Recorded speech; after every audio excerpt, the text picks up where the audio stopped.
راځئ چې یو څو مهمې جملې زده کړو. اکثر مونږ په خلکو باندې ویاړو، نن به داسې ووایو چې زه په خپل ځان ویاړم، فخر کوم. دا جمله په الماني ژبه زده کوو، زه په خپل ځان باندې فخر کوم. داسې وایو ich bin stolz auf mich. ich bin stolz auf mich. په خپل ځان ویاړم.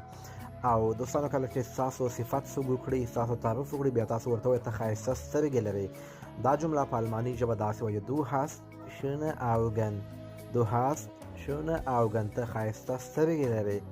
او دوستانو کله چې مونږ وایو زه پر خپل فامیل فخر کوم یا پر خپل فامیل ویاړم، باید مونږ ویاړو په خپل فامیل باندې. دوستانو دا جمله په الماني ژبه څنګه وایو زه په خپل فامیل ویاړم یا فخر کوم؟